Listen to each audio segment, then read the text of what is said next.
5, 4, 3, 2, are you ready? For a base breaking winning play. And of course, he is the MVP, whichever objective it is, so that they continue helping the team.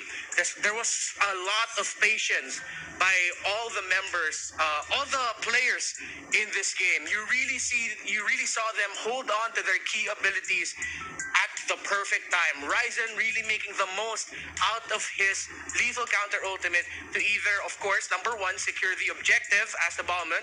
Number two, just get the immortality out so that Onyx will think twice about fighting in. Rapidude had a tough game here because, again, going back to how well Miko positioned himself, it's really interesting how Miko plays this Ruby. Usually, you'd see a lot of Rubies make the most out of their flicker combination. Flicker, ultimate.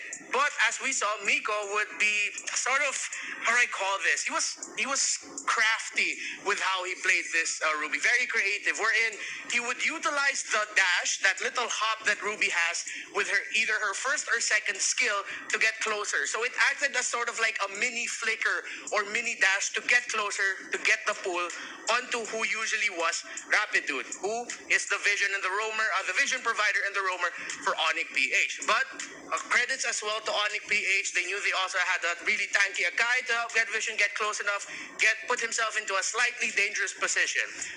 Going back also to the lineup of Onyx with their Nana and their Melissa, again, makes a lot of sense. You have the go-away ultimate of the Melissa to make sure that the Melissa's safe in her bubble. At the same time, you have Muddles providing a good amount of slow and be able to extend the reach of the pokes of the Melissa.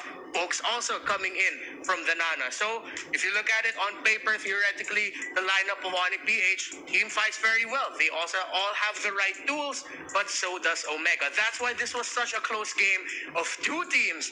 Just on the blue side, the way Omega drafted this game sort of looked like how Onyx Philippines would draft the game.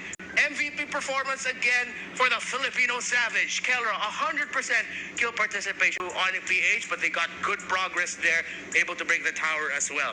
This was the highlight that we showed up earlier there on your screen. Not on my screen, but there on your screen.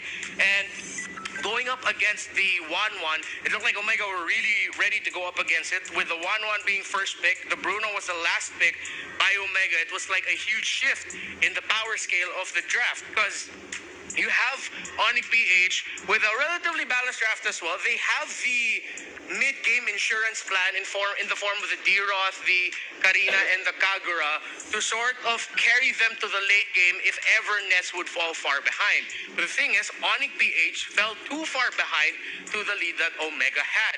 And Omega, credits to them, they didn't stop. Instead of trying to be cautious and position themselves to just, okay, let's just go for the turtles, let's just go for the lords, let's wait for it there. They knew that they had the quick lead. They knew that they had the damage advantage. So they just went ahead and go for it. And they played the Toretaka. Focus mainly on the towers. Take those towers down. And if that means forcing a skirmish even before